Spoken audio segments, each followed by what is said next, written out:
wabarakatuh. Perkenalkan, nama saya Rani Anggraini, NPM 17220031. Saya merupakan salah satu mahasiswi IBA yang berlokasi di Palembang. Di sini, saya ingin mempresentasikan rencana usaha yang merupakan tugas akhir dari mata kuliah Studi Kelaikan Bisnis. Baiklah, sebelum saya memulai presentasi ini, saya ingin berterima kasih kepada dosen saya, yaitu Ibu Dwi Eka Novianti, SEMM, selaku dosen mata kuliah Studi Kelaikan Bisnis. Baiklah, saya akan memulai presentasi tersebut. Yang pertama, saya melakukan presentasi Studi Kelaikan Bisnis ini dengan rencana usaha home industry coklat Anggraini. Latar belakang saya yang ingin membuat rencana usaha dari home industry coklat tersebut adalah usaha kecil menengah atau UKM mempunyai peranan penting dalam memberikan kontribusi bagi perekonomian suatu negara. Pada umumnya, kegiatan produksi UKM bergerak di bidang pertanian dikarenakan Indonesia merupakan negara agraris yang sebagian besar penduduknya bekerja di sektor pertanian. Salah satu industri yang berpotensi untuk dikembangkan dalam pertanian yaitu industri coklat. Coklat merupakan bentuk olahan makanan atau minuman yang berasal dari biji kakao. Secara umum, coklat banyak diminati beberapa kalangan untuk hadiah ulang tahun, cemilan, maupun bingkisan di hari raya. Lalu, analisis aspek pasar, yaitu ada 3, permintaan pasar. Nah, di mana permintaan pada produk coklat ini, baik bubuk maupun batang, mengalami peningkatan jumlah pesanan setiap bulan dari awal usaha berdiri. Lalu kedua ada pesaing. Pesaing bisnis coklat Anggraini di kota Palembang, yaitu seperti Istana Coklat dan Rumah Coklat. Kedua pesaing tersebut sama-sama memproduksi coklat dalam berbagai varian bentuk dan rasa. Yang ketiga, ada pangsa pasar. Pangsa pasar home industry coklat cukup luas dengan konsumen dari semua kalangan karena harga yang ditetapkan terjangkau. Lalu, selanjutnya ada analisis aspek pemasaran, di mana ada 4P. P yang pertama adalah produk. Home industry coklat mengeluarkan aneka produk jadi, mulai coklat bubuk berbentuk saset sebagai minuman sampai dengan coklat batang. Yang kedua, price. Harga yang ditetapkan untuk setiap produk bermacam-macam, mulai dari harga 3.000 per saset untuk coklat bubuk sampai dengan harga 9.000 per biji untuk coklat batang. Yang ketiga, place. Distribusi produk coklatnya mudah dan masih sederhana, menjual langsung ke reseller, yaitu toko oleh-oleh atau kafe, juga dapat langsung ke konsumen. Lalu, promotion, yaitu kegiatan promosi untuk mendapatkan pelanggan, diantaranya melalui media online seperti Facebook, Instagram, WhatsApp, jaringan promosi manual, dan membuat brosur. Lalu selanjutnya ada analisis aspek hukum atau legalitas. Seperti yang kita ketahui bahwa analisis aspek hukum ini sangat penting ya teman-teman.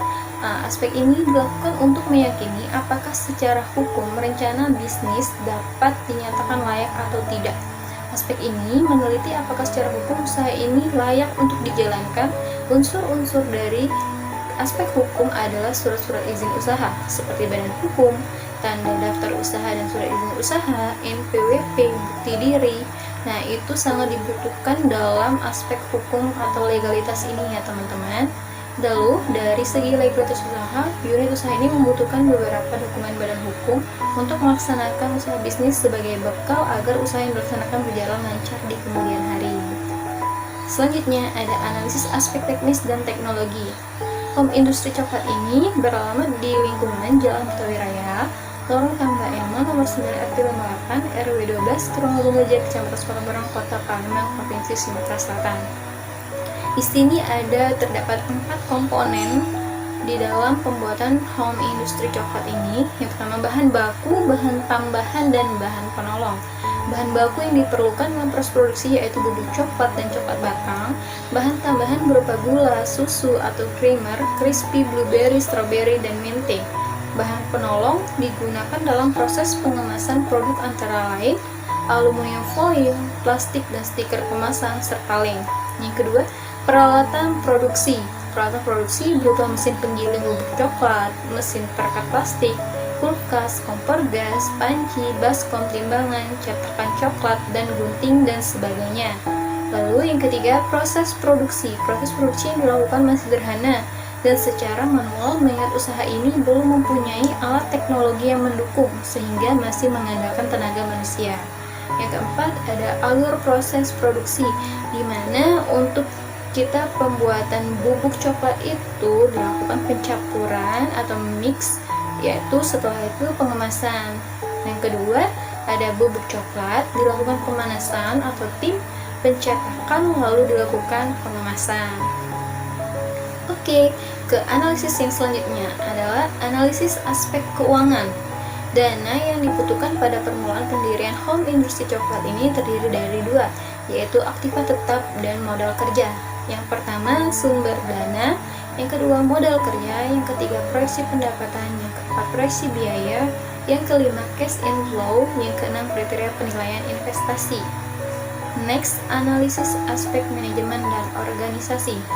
Terdapat 4 di sini yang merupakan aspek manajemen dan organisasi. Yang pertama, struktur organisasi, di mana struktur organisasi pada home industri coklat ini berbentuk garis atau lini dan disusun secara sederhana, yaitu pemilik dan pemimpin usaha berada di posisi atas.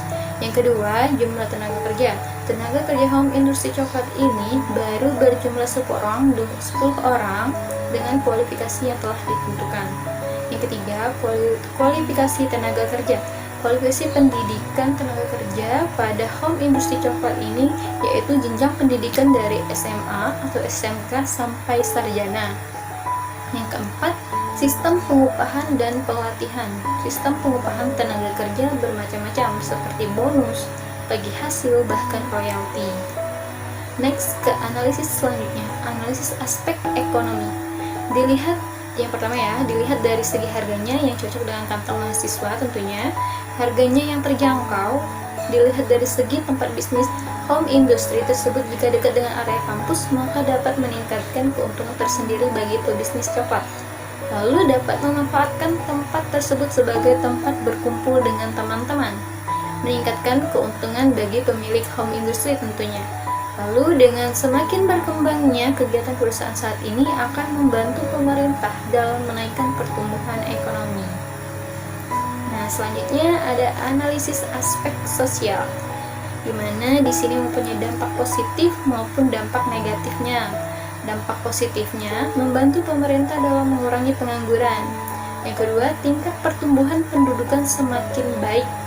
Yang ketiga, tingkat pendapatan penduduk yang bekerja di perusahaan akan meningkat. Lalu di sini ada dampak negatifnya, yaitu tercemarnya udara lingkungan, meningkatnya limbah air bekas coklat, perubahan gaya hidup, budaya, adat istiadat, dan struktur sosial lainnya. Lalu selanjutnya ada analisis aspek lingkungan hidup atau AMDAL. Nah, di sini ada 6. Yang pertama, adanya persaingan sesama perusahaan home industri coklat. Yang kedua, adanya ancaman masuk pendatang baru. Yang ketiga, adanya ancaman dari produk pengganti. Yang keempat, kekuatan tawar-menawar pembeli. Yang kelima, kekuatan tawar-menawar pemasok. Yang keenam, pengaruh kekuatan lainnya. Sekian presentasi yang dapat saya sampaikan.